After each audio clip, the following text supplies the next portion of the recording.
Welcome to SADTU Online TV. The program is SADTU Online Political School. I am Paul Komani, the head for Political and Trade Union Education. Your host is Comrade Nomusa Klembi. Today, we will be discussing SADTU's origin and legitimacy through liberation. To unpack this topic are the union's yes, Comrade Mugwena Maluleke, and President Comrade Magope Maphila. My leaders, welcome to SADTU Online TV. As host of the show, let me also welcome you to SADTU Online Television on another edition of SADTU Online Political School. SADTU's history would be incomplete without referencing it to the high levels that characterize South Africa and its schooling system. Can you kindly paint a picture to us of the schooling system before 1994? We may start with you, GS Maluleke. The education system during apartheid, I must indicate that it can take the whole day when we were to really relate the lived experiences that we have had. But I'm just going to be very brief and talk about the disparities that were there based on race, based on gender. So I will try to explain it. That is that we had fragmented education systems. For example, in Limpopo, where my president comes from, they would have 4 or 3 governments. In other words, 4 departments of education. That would be for Venda, Matsonga, Bapedi, and then also the Ndebele and so forth. So you had that kind of a situation. And it was deliberate by apartheid to create such a thing because they wanted that the Tsonga, the Venda or Bapedi and so forth must never be united. One, it is that it was a plan that Africans must never be defined as a nation. Okay? Then you must have ethnic groups. So you're defined as ethnic. So your education was also defined as such, and it took that particular character.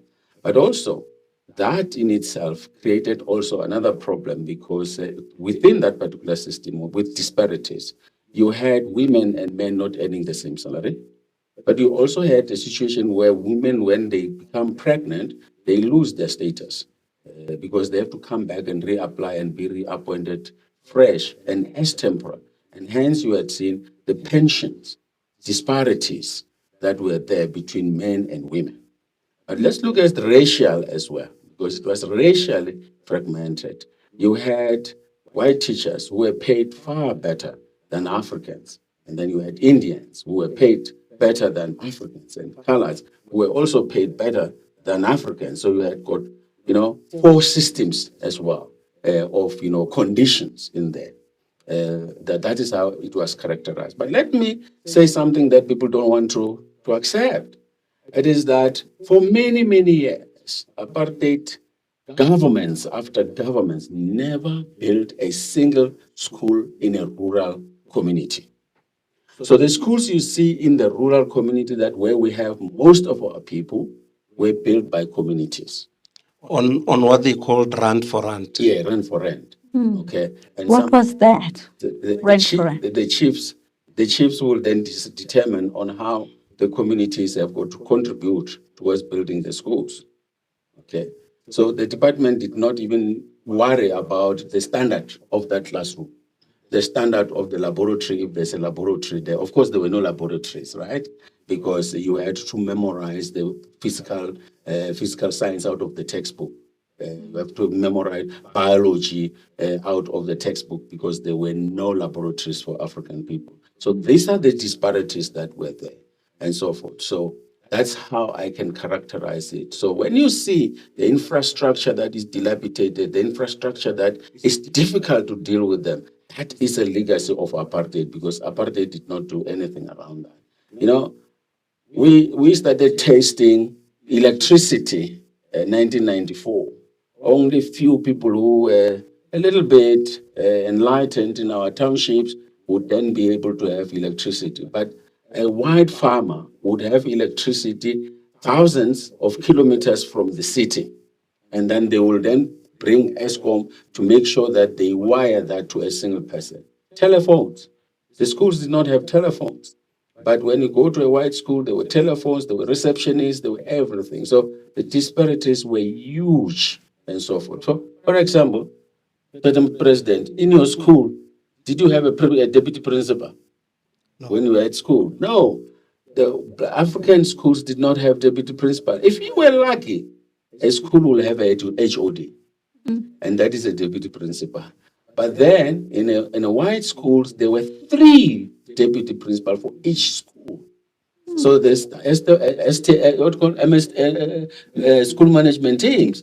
How people talk about. SMTs. Then you would have principal and the 3, so there are 4, and then they have 11 head of departments that are there. These were the disparities, and then when we come back to indicate how SADTU's weight must be understood in terms of how we dealt with these particular disparities. We'll look into that. But also in terms of one of our finding, principle of egalitarianism, it is that we needed to strategize and make sure that we anchor ourselves on social justice, that men and women doing the same job are equal, and therefore they must be treated the same way. Moral equality and political equality and economic equality is what we were, presented with in terms of our history, to then say we need to fight for this.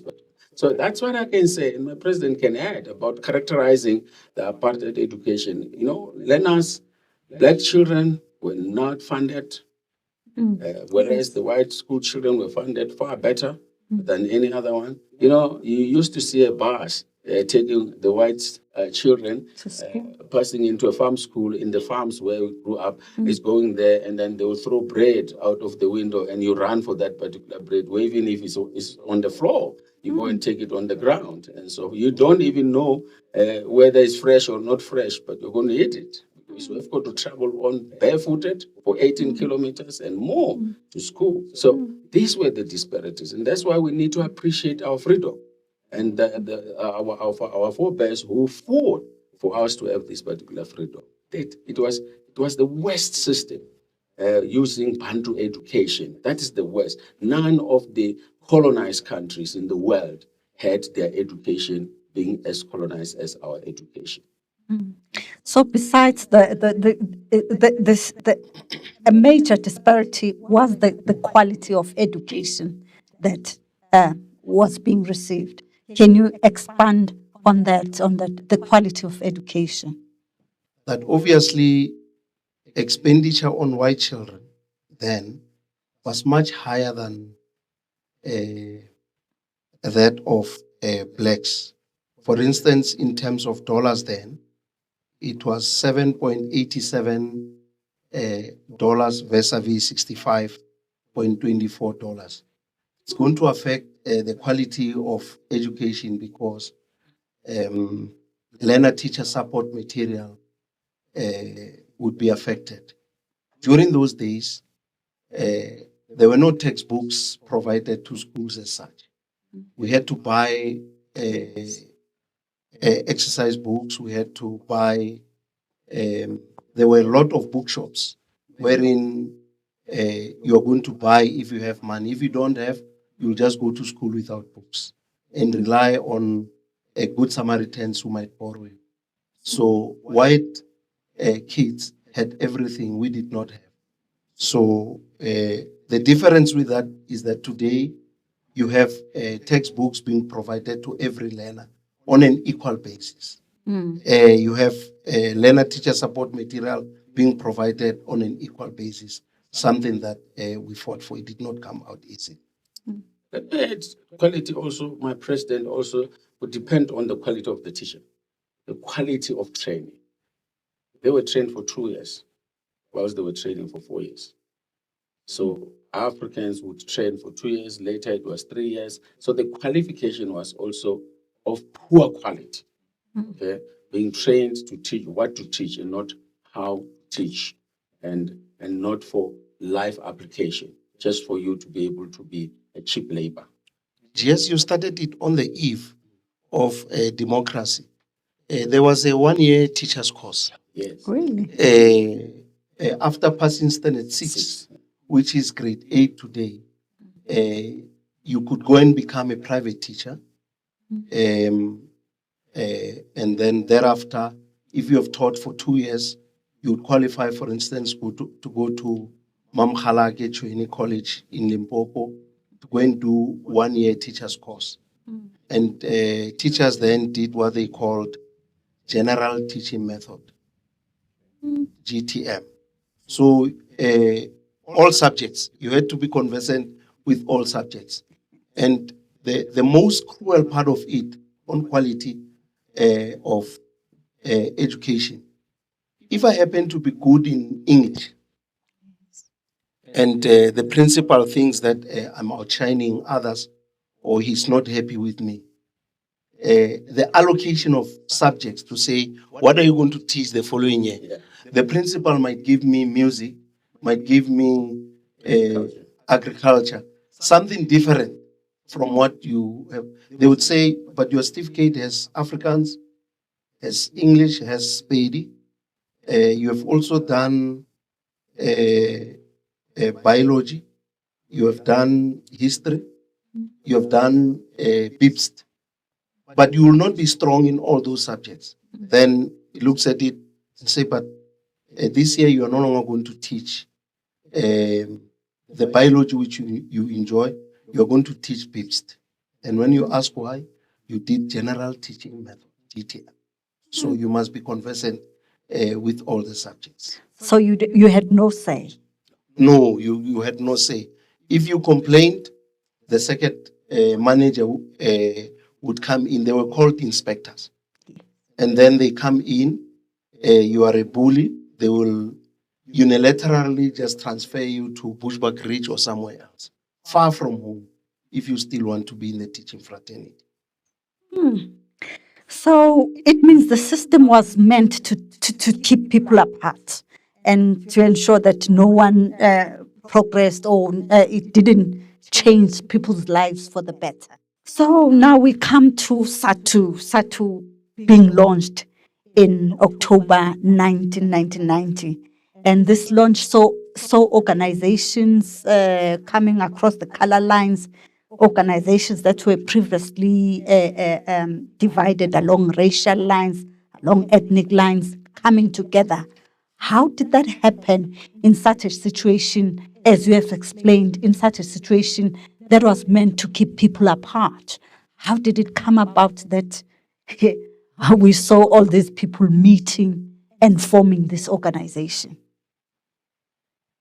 The president will take that. Okay. It was through the Harare Declaration, a Congress of Teachers organized in April 1988, took a decision to form what was to be a SADTU at a later stage. You had, for instance,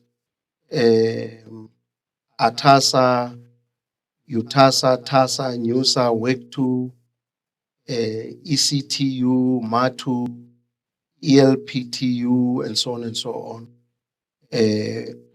These are the ones that were admitted later. We had what we call National Teacher Unity Forum, which was meant to bring the teacher organizations together to form one united, non-racial, non-sexist organization. From 1988, April until in October 1990, the 6th, that's when the giant SADTU was born. You would know that it took almost 2 years, like an elephant. And while some of those teacher organizations chickened out, but you still had many of them agreeing to that principle of forming a united teachers union. But at that time, unions were not recognized. We had to fight for it. It was not an easy. People were arrested. People were maimed in between and so on. I remember the 1993 strike in Leboa, wherein we called our founding General Secretary, Comrade Randolph van den Heever, who was with us in Leboa in that march. And the police came with their tear gas. He was whisked out, and it was just hell. You had TASA for Indians, You had the colored ATASA, African Teachers Association of South Africa, and so on. So it was not easy. But because the ANC had made a call that for the liberation of this country, teachers were lagging behind. So through the Harare Declaration, which was a product of Organization of African Unity, now called African Union, teachers had to come in to be able to mobilize societies so that we can take our liberation forward. So it was not an accident. It was through the African National Congress and the call made by Tambo that we need teachers to speak in one voice instead of them speaking as Indians, as coloreds, as blacks, and so on. Mnikamusa, you can't miss this moment. Was Madiba Magic responsible for this unity? Because we were informed that Madiba was at the launch in Orlando. Madiba, yes, was there because remember that Madiba was released in 1990 as well, in Feb, and then SADTU then launched in October 1990. So he said SADTU is the beacon of hope. Okay, and we need to understand that statement and unpack it a little bit. What did he mean? If you see when we started saying that SADTU Day, we're going back and reflecting on that statement when he said SADTU is a beacon of hope because SADTU is now one national united organization that represents all our people, non-racialism and non-sexism. We'll come back to come and deal with the issue of the principle, but that was the principle. That's what your question to then say, we saw many people of different races coming together. Yes. It's not an accident. As he has said, Tambo made a call, and that particular calling was listened by COSATU, the Communist Party, and the former president, Thabo Mbeki, and the other president, who is a problem now, were part of those who met our delegation in Harare in order to ensure that that happens in that. So yes, Madiba was there and international organizations were there. We always believe in solidarity and they came and supported that particular launch when he was there. And that's the beacon of hope is that the expectation is what? Is that the expectation is that we have to be prepared. We have to be professional. We have got to have a more higher dose of love to the country, to our children, and to our profession. And that is the hope that he had, that teachers will also be respected because they are the torchbearers. They are the igniters of dreams of children. And therefore, that's the hope that he had, is that through education, we want to liberate our country. And then we're going to be the last line of defense, the last line of fighting against ignorance and fighting against inequalities and so forth by transforming education. So that is the hope that Madiba had on SADTU, that this is an instrument of liberation. And it is going to use an education as a site of struggle, as a tool for liberating people. And we still believe that. It is in our principles, founding principle, as one of those principles that we believe. It's also in our ethos. One of our ethos is about liberation through mass mobilization. Okay, so we have got to mobilize, and to mobilize is that we needed to bring all the teacher organization so that our voice can be heard, because divided we fall, but united we stand firm. What surprises me? Just before that, yes, it's true. Madiba was there at the launch of our Congress at Nasrec here in Johannesburg. But one would not say that it was a magic as such, because my understanding of the Madiba magic, it's especially in sports, when we're doing exceptionally well, be it rugby, be it Bafana Bafana in 1996, rugby 1995, and so on, to say under his presidency, a lot of good things are happening for reconciliation and uniting the whole country. Yeah. I'm surprised that you said it took 2 years to form this organization. I'm surprised because, I mean, there were decades of separation of of races, of people along ethical lines. What happened to ensure that people who were divided ideologically, uh, ethnically, racially, could come up with a solution within a space of 2 years? What happened to ensure that these people really come together to form this union? I understand some did not join, but I think a majority did join to form SADTU. The winds of change were blowing as at that time. You are acutely aware that on the 2nd of February 1990, Mandela was released. And the level of political activism in our country, if you take it back a little while, 1976 uprisings, the Soweto uprisings due to the use of Africans as a medium of instruction. Now, 1986 was a different environment altogether.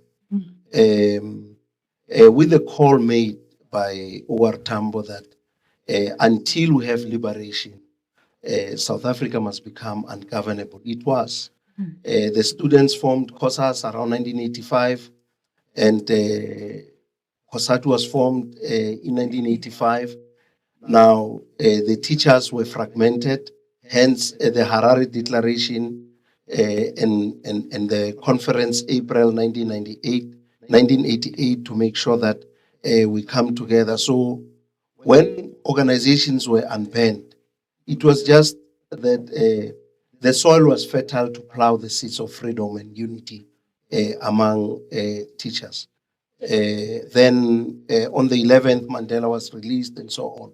There was a lot of euphoria to say everything else is possible in our lifetime. But the issues of ideology in the National Teacher Unity Forum, where we were discussing how we need to come together, it's not like NEUSA or NEUSA, which was led by Curtis Ngondo. It's not like everybody was happy. Tamim Seleleku and others from KZN, I remember a Khadeb who was killed during the Inkatha, what's name. They tried very hard to say, let's collapse NEUSA into SADTU. I remember the last interaction of the National Teacher Unity Forum in Bloemfontein on the 15-16 June 1990. It was not an easy one. But ultimately, everybody had to agree that this is the route to take.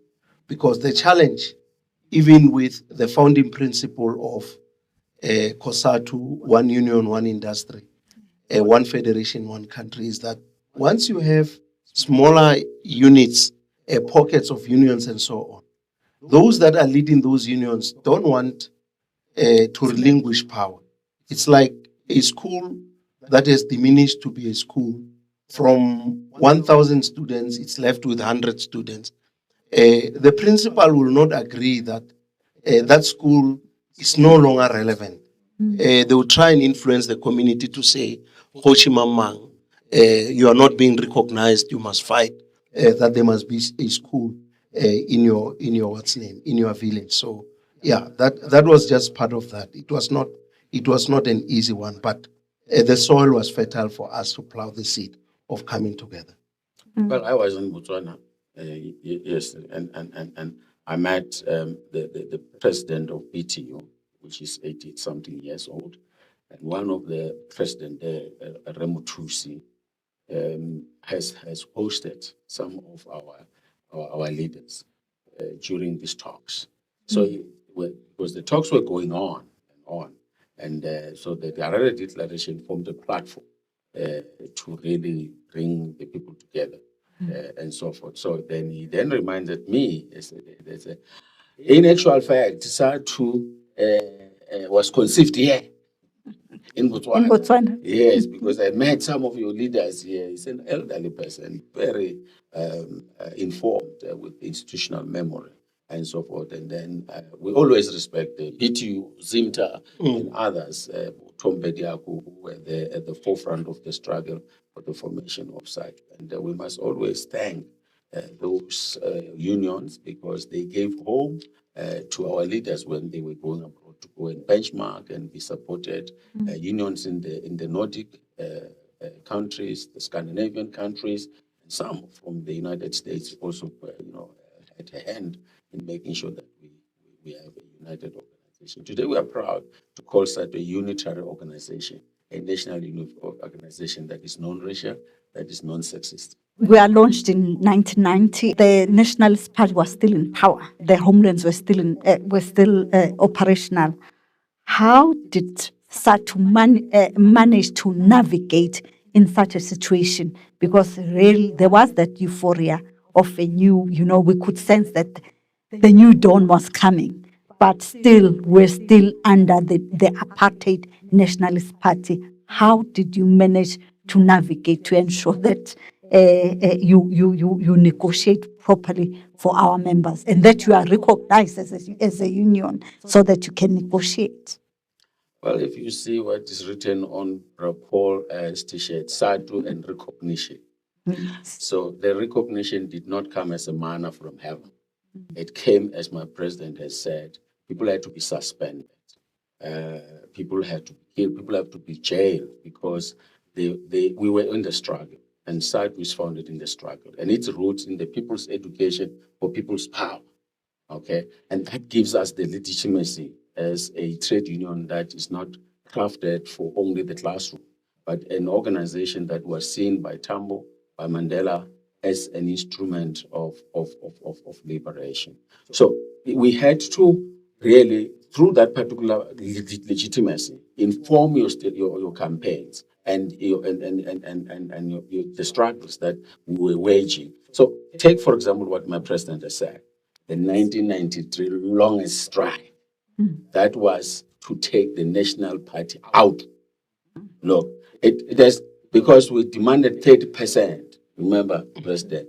And the 30%, obviously, it was to say, we are tired with this apartheid education and apartheid government, and we now pushing as part of the United Democratic Movement, following the People's Education for People's Power and the news. So because SADTU's roots is in the struggle, and that's why the 1993 strike must be regarded as pushing the apartheid government out. Even when the interim constitution was put in place and so forth, it was not put in place because de Klerk loved it. It was because the country was burning. It was because the teachers had also started joining now the strikes, because before, remember, there was we can't apply because there was nowhere where we can apply for that because we're not recognized.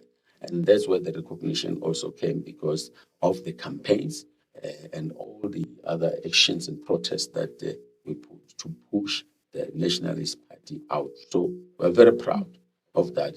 Hence, we are always we can teach and Fight at the same time. Yes. Because we believe in that we cannot be silent.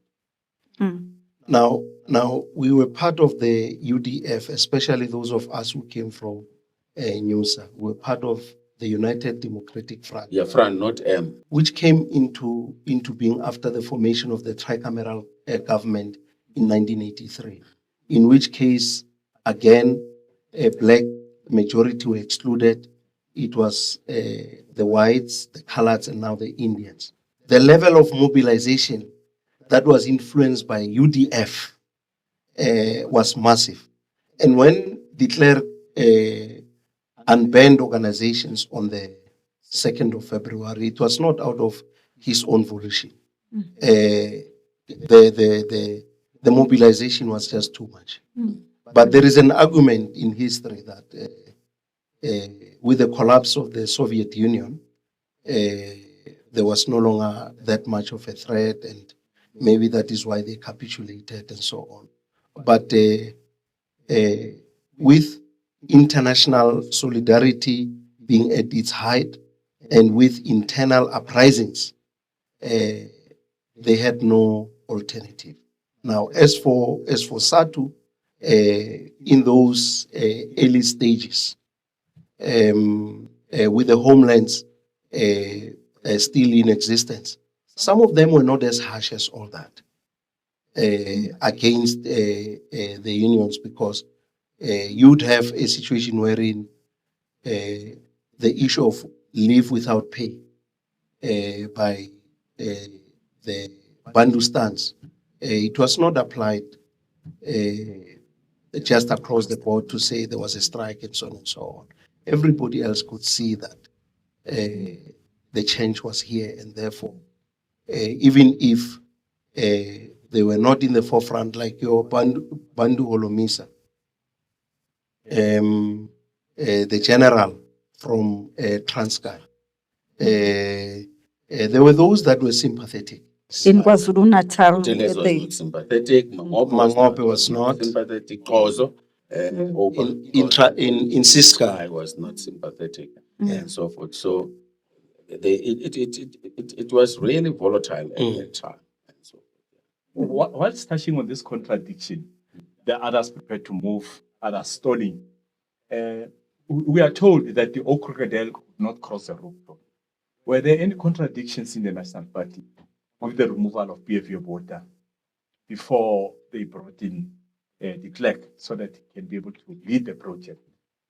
Well, it was the pressure. The currency was collapsing. The economy was collapsing, and therefore the pressure that was put on the National Party was to take the younger one, de Klerk. So de Klerk had capitulated. It's not like he willingly wanted to liberate this, but we liberated the country, and he had to hand over power because of the struggles that were being waged.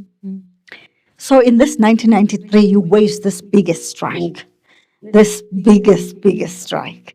And also, it's also in 1993 that SADTU becomes an affiliate of the Congress of South African Trade Unions, COSATU. What informed the decision to affiliate with COSATU? You want to take it? Well, the issue of affiliating to COSATU, we had said at the beginning, at the Congress, wherein Mandela gave a keynote address on the 6th of October 1990, and also the National Teacher Unity Forum. It was being convened by COSATU. And the General Secretary of COSATU then, SADTU, is the one who was chairing the proceedings. So the spirit of solidarity, workers' unity was prevalent among us. So that's how also this thing of unionism, to say other unions were already part of COSATU as from 1985, and to contribute to the national democratic revolution in this country, which is the transfer of power from the minority to the majority, informed that decision. But there was resistance from some among us to be part of COSATU, to say, will you still be professional? Or what are we going to be? Why do we have to join COSATU? We can't be part of COSATU. We are teachers, and the workers there, some are not at the level where we are as conservatives. You know, that's how teachers are. And are you saying to us that we're going to be led by people who have not gone to school? For instance, because workers might choose somebody who has not necessarily passed matric and so on, and just say Viva Amanda and then throw stones.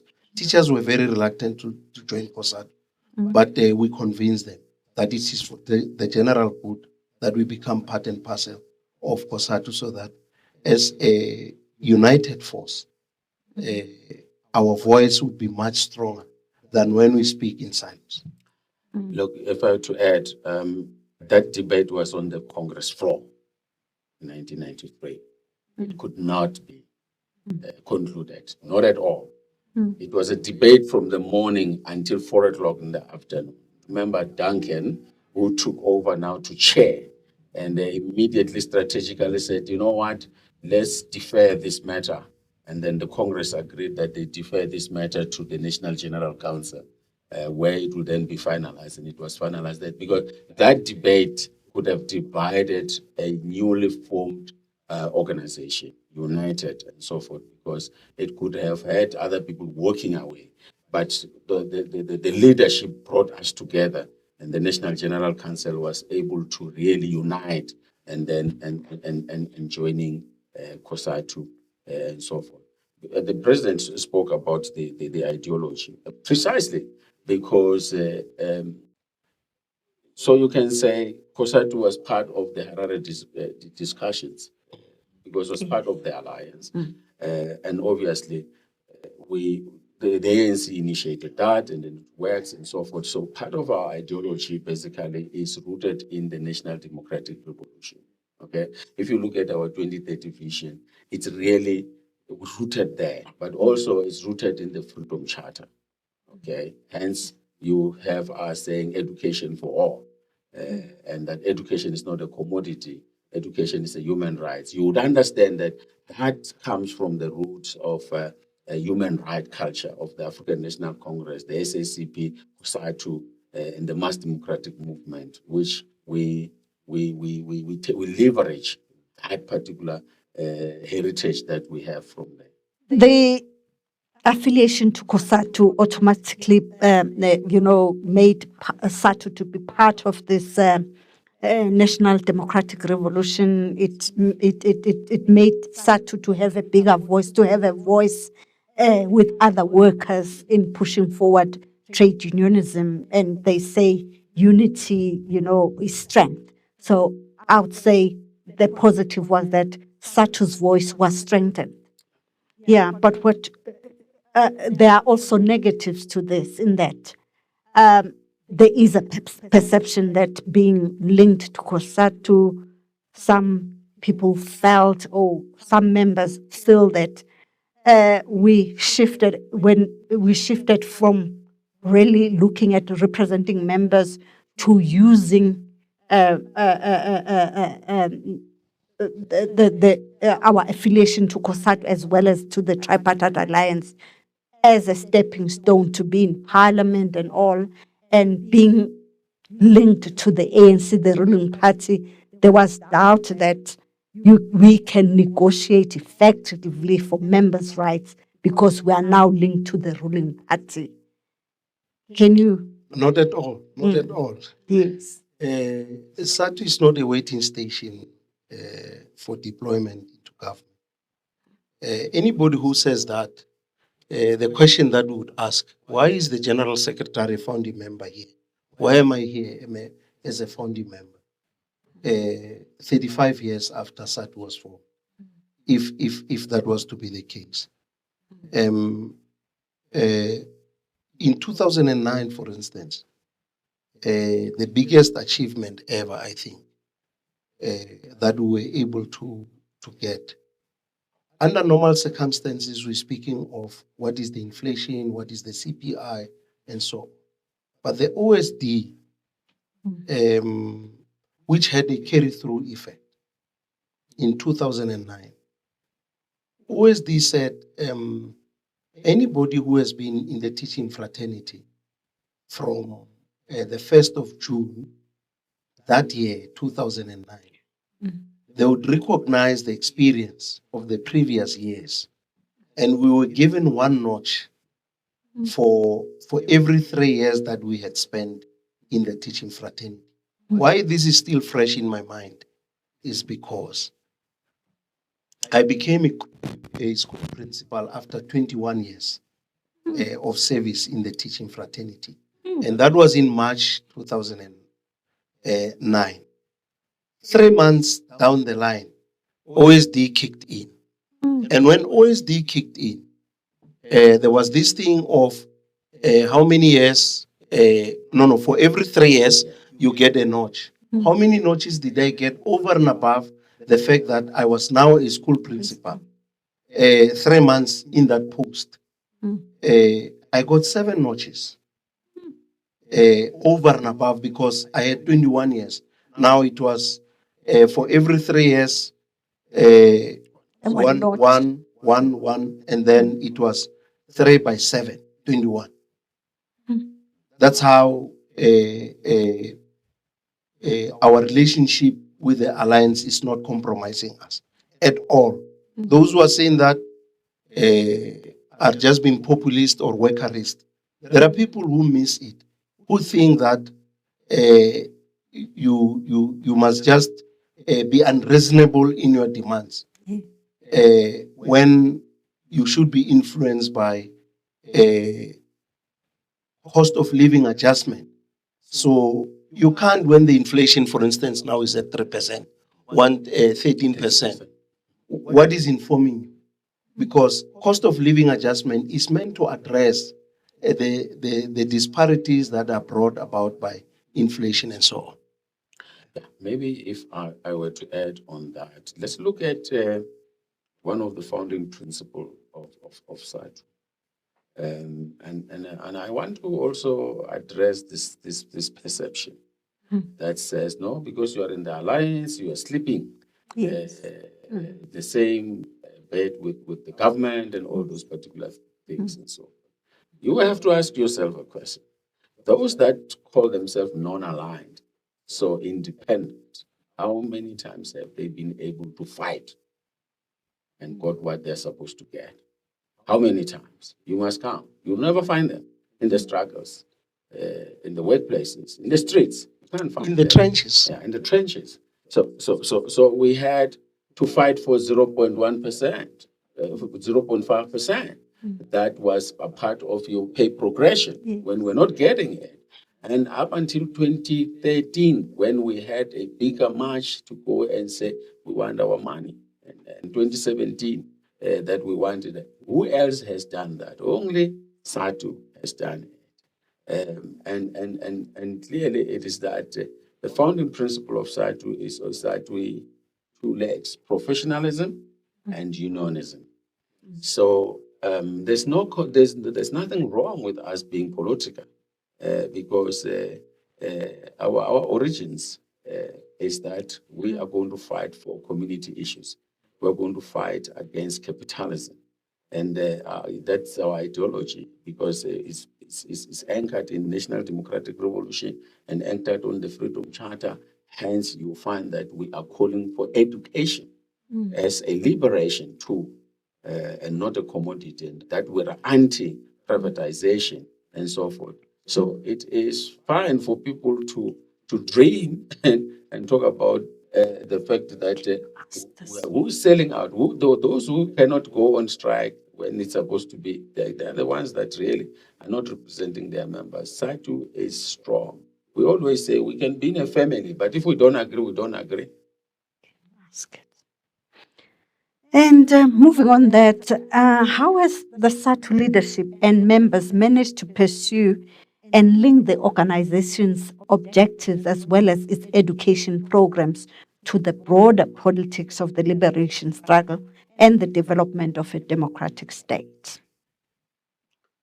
Look, one of our pillars in the SADTU Vision 2030 is about a developmental state. In other words, we are about an oriented state.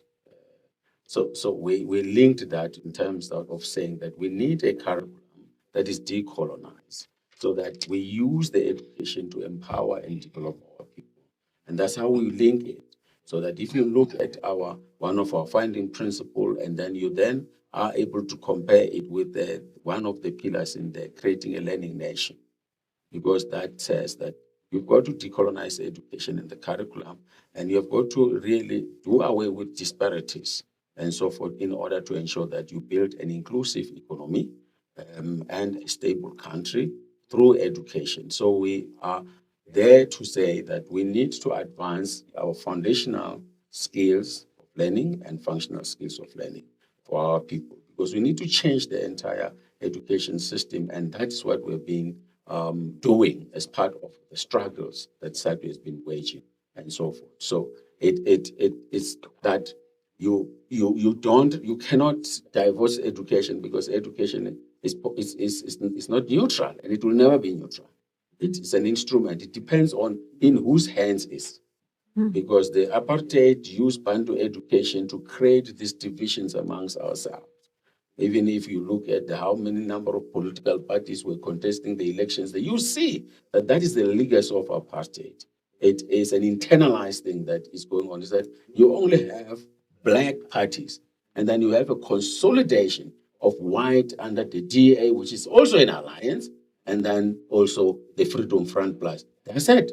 And they don't form any other. So it's just unfortunate that we still have got to have a lot of work to do in terms of our education to ensure that we are then able to produce self-standing, very critical people that would love their country and love their people and work for the people and so forth. So that is what we are doing. We were able to launch Curtis and Kondo to make sure that we are then able to take the process of education and professionalization forward. And that is an instrument. We see it as a weapon. It's a potent weapon that if it's used properly, it will then sharpen, the understanding of the NDR in education, but also sharpen our understanding of how education has got to be used. When Dr. Mandela said education is a powerful tool, to me, it is indeed a powerful tool. It's a beacon of hope that we can use really to be able to, do away with inequalities, do away with poverty, and so forth. So it is the struggle continues, it's a luta continuum. So that's how. So we used our 2030 vision to link up with the struggle. So if you see the 2030 vision, it's not negating our founding ethos as an organization, but it's a continuation. It is now how you amplify the implementation of the NDR. I mean, transformation has been at the heart of our existence, education transformation. Hence, we fought so hard to have the Bella Act to try and level the playing field. And you can see the uproar from those that benefited from the past through SASA, which gave the SGBs powers to formulate a school policy, admission policy based on language and so on.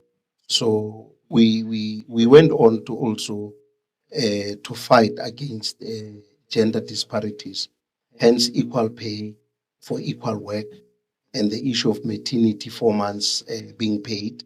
And as a principle in the organization, that we operating on a 50-50 basis when it comes to leadership.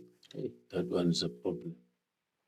So it's so regressive, my president. This 50-50, it is the better one was that of not less than 3 women, which was also allowing that we can have a branch led by women only. All of them. That was very progressive. This one is limiting the women to. In certain instances, we witness elections where 5 women are in and 3, and then we have to redo the elections again because we did not qualify for 50. I mean, you have a union that has got more than 69%. 2/3.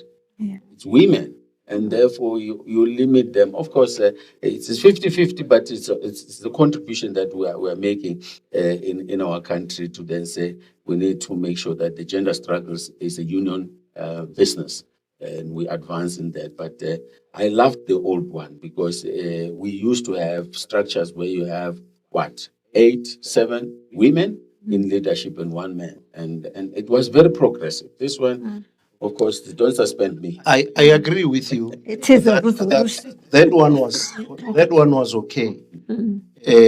How did the 50-50 come in? In 2010, towards the Congress, there was an attempt to bring in a zebra. The zebra approach is wherein if the president is male, then the general secretary should be female. After long debates, comrades agreed that to make sure that everybody is treated equally and so on, let's have in leadership, be it a branch, 50 male, 50 female, so that out of the 8 office bearers at the level of the branch, you would have 4 of them being female, 4 of them being males. You go to the region, the same applies. You go to the province, the same apply. You go to national, the same applies. So that's how it came about. But the previous one was much better. I love that. But 2010 onwards, We agreed on a 50-50. Although in some corners, there is still moaning and groaning to say, but males are taking key positions vis-a-vis what women would have got. But the argument also that we are putting forth is that our organization is based on direct and indirect representation. Democratic central. Yes. Now, decisions that we take at the level of National Executive Committee is based on decisions that come from the ground, wherein the Provincial Executive Committee, to finalize its decision, it's regions that constitute the Provincial Executive Committee. And for the regions to exist is because they are coordinating branches. So everybody else has a say in whatever decisions that we're taking. That's how it goes. How critical is unity and cohesion in ensuring growth and fulfilling our objectives as a union? Unity is very, very important, but it can't be for verbal consumption. Unity has got to be a deliberate action. It is important that when we implement democratic centralism in the form of direct and indirect representation, that our structures must be empowered. They need to be engaged. They must always be participating, because we then said we believe in democracy and participatory democracy for that matter. So in a participatory democracy, you have got to ensure that those structures are empowered and they're resourced in order for them to be able to engage the owners of our organization, being the members, from the side where they are found, whether it's a college, whether it's an office, whether it's a school, where they are found, so that they are engaging with the organizational issues and so forth. That's how, because if you don't account members in terms of those particular structures that are mentioned in the Constitution, to say you must have a site steward council, where you account as the BEC on the money that you use, on the decision that have been taken, you will not be able to have a united organization. If we were keeping the entire 100% here, and then we don't give the money back to the branches, SADTU structures differently, and that's how we maintain unity and cohesion, because our branches get almost the same as we get at national level. We retain 30% of the subscription, they get 30%. We take 30% to the provinces and we take 10% to the region, because it's a coordinating structure. And that's transparency and accountability, so that all of the leaders that are elected, they are able to account. So quarterly we come here, present a financial statement to cover, and we become open. And that's how we did. And if we indeed, you allow democracy to take place in an organization, you will then be united as an organization, because you allow everybody to take part in the decision. Otherwise, there's a problem if you don't do that. The cornerstone of a unity in unions is membership service. If members are happy about the services that they are getting from our structures, who could have imagined that from 30,000 in 1990, we are now around 275,000. We hope to reach 300,000 in the not too distant future. Is because we are working very well together, and we are making sure that these people are being educated, both politically and otherwise, to be able to deal with issues. For instance, chairpersons of regions would undergo a 6 months political economy course from the University of Stellenbosch and so on. That has an impact on the branches and so on, and moving forward, and also in the bargaining issues, because you understand the economic situation and environment under which you are dealing with negotiations. And oftentimes people would try and lie and so on. But teachers being able to read and so on, we are able to we're not being arrogant. We're able to stand the pressure that comes our way, because it's not always easy, James. It's not easy. And clearly is that, rapport, sometimes as leaders, we need to tell the truth. With things difficult as they are in the collective bargaining chambers, tell the members the truth. That you can only, guarantee that there's going to be unity and cohesion. If you go and become a populist and you lie to them, members will not trust you. The only contract we have with our members is that we have to be honest with them and that we service them. And then we allow them to criticize us. If you take away that principle of self-criticism and being criticized and so forth, and then you think you are a political party, you will keep on chasing people from parliament every day. You're not going to be able to ensure that there will be unity and cohesion in an organization. And so forth. So that's what we believe has to happen. Leadership must be accountable. Leadership must never lie to the member. If it's difficult, matter is difficult, you give it to them and say, this is difficult, and so forth. They will then come up with another solution for you. And there are many solutions that members will come up with. For example, we are preparing for a special Congress. We're going to allow our members to discuss, to then say, what do we do now that the South African Communist Party has taken a decision to contest the election, wall to wall? We would have taken a decision as the leaders if we're not accountable. It will divide our organization. Just because the decision, which is a miscarriage decision, miscarriage the democracy that was taken at the level of COSATU Congress. And then if we're not responsible leadership, we would have just gone in there and not go to what the Constitution tells us and what our National Congress has told us. Go have a special National Congress that will decide on the way forward around that. We've got to be responsible at the end of the day. And I'm happy. It is that we're not doing these things, from thumbs hacking and common sense on. We do these things from the Constitution. And that's very fundamental because the founding principles in the Constitution are very critical. And I want to repeat them. So because the leaders are here and the leaders have got to understand those principles are very critical. Now, non-racialism and non-sexism is very critical. We cannot elect leaders and tomorrow we take them because they are women, we take them out. Because that is counter-revolutionary. We need to be building on what we have been able to achieve. If it's a democratic centralism as a principle that we have, we need to make sure that we live the experience of democratic centralism. And therefore, it should not be convenient that all of a sudden, as leaders, we feel we like this one and then we don't follow that. This debate must start on the ground. That is democratic centralism. And the president has spoken one of the principles, which is a very, very critical principle, is that we, in our constitution, have said core to us is going to be transforming of the education system. We must be found there. What have we been able to do in terms of policy influence, in terms of legislation influence, SASA, Employment of Educators Act, National Employment Policy Act, and so forth? We are there. Our hands are always on the deck, making sure that we do those particular things.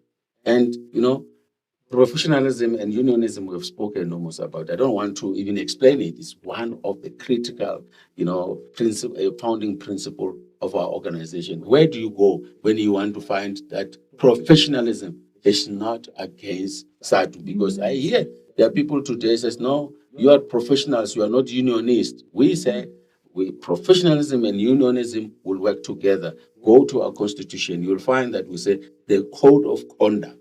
And if you go to under the code of conduct, you're going to find that all those particular code of conduct are based on professionalism. First is that how you relate with the member to member, how do you relate to the students, how do you relate to authority, and so forth, and to the profession. Our plea and wish is that we must never, ever be divided as an organization or lose the existence of SADTU, all because of politics. If it means that SADTU must remain SADTU and concentrate on improving working conditions of members, deal with collective bargaining and so on, so be it. But we wouldn't wish that tomorrow when we wake up, there is no organization called SADTU, all because of politics. Will SADTU survive if it was not part of the either SACP or ANC? Yes, Yes. we will survive. The answer is yes. A big yes. Big We yes. will survive because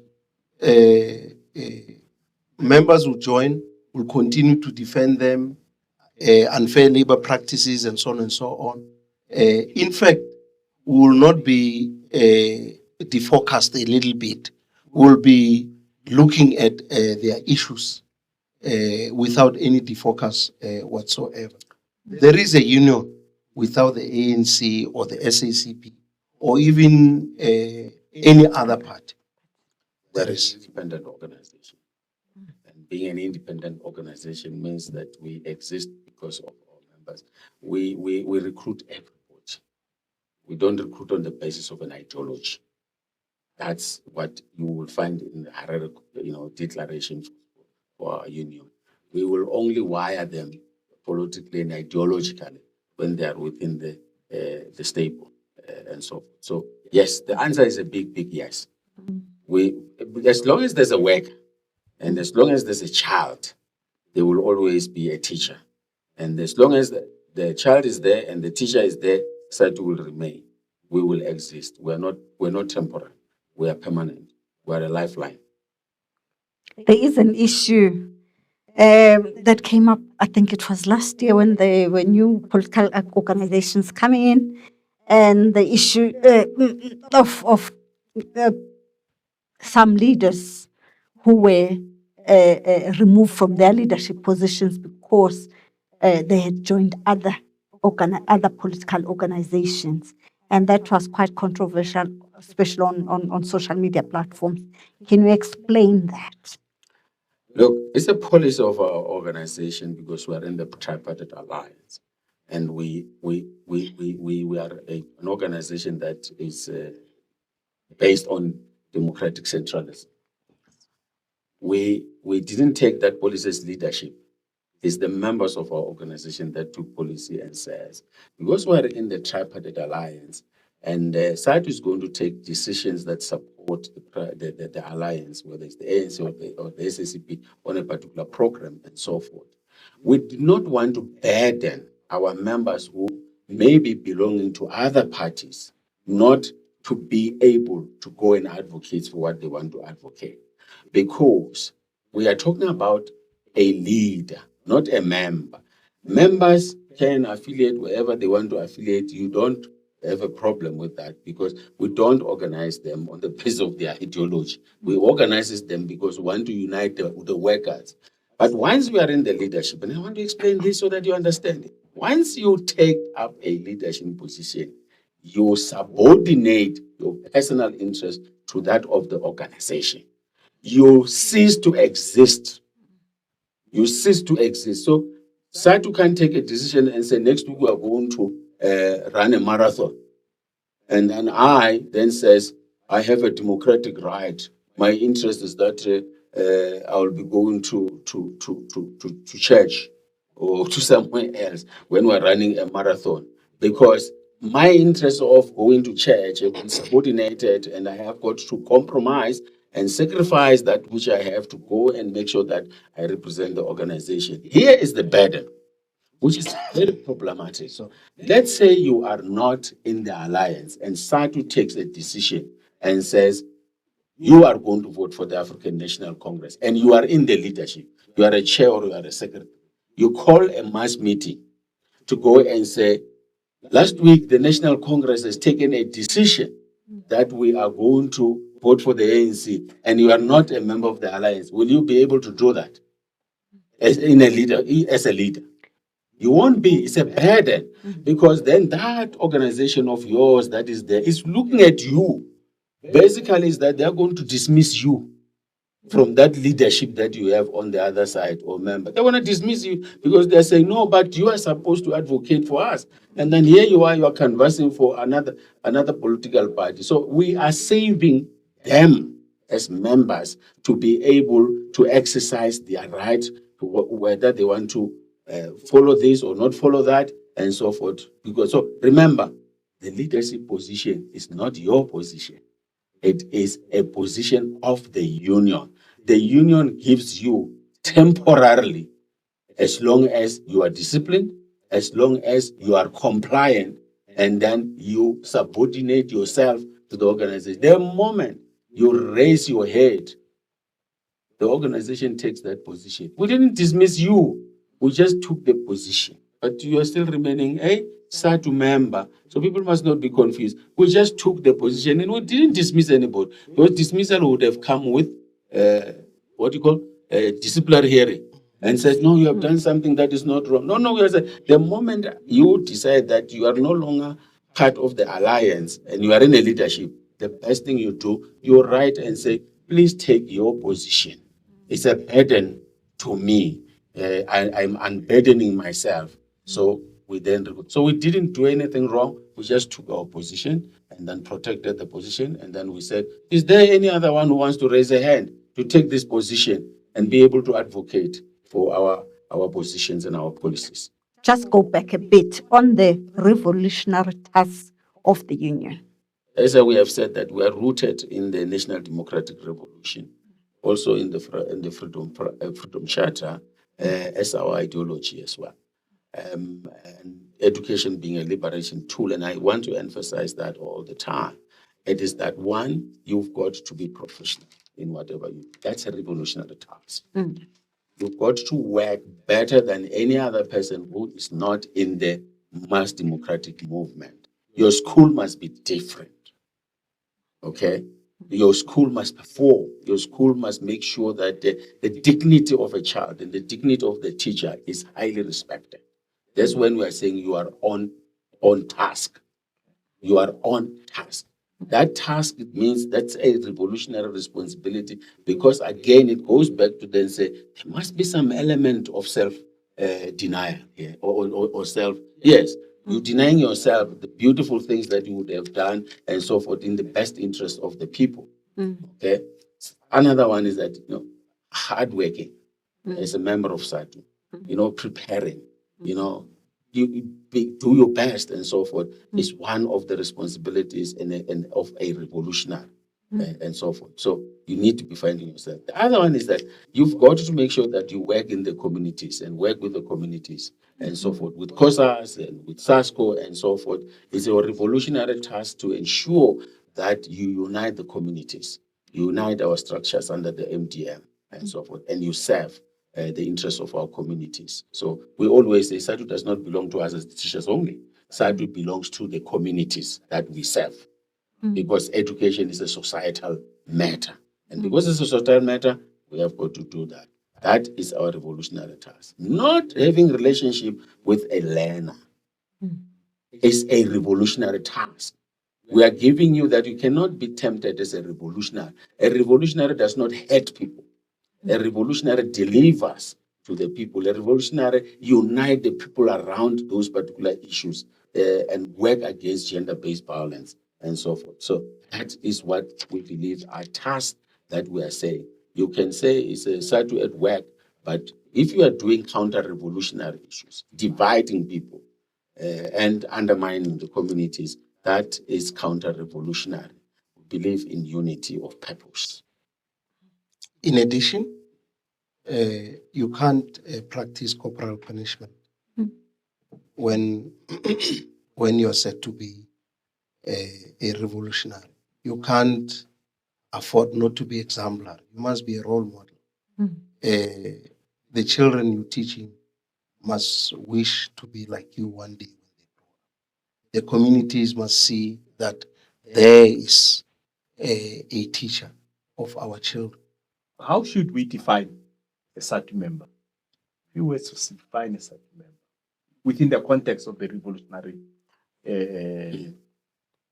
tasks and our vision. A SADTU member must be committed to their work. They must do their work, which is their work. You can't hide behind the union. When you go to school unprepared, you can't go to school drunk, all in the name of you being in the leadership. You can't sell posts, all in the name of the union.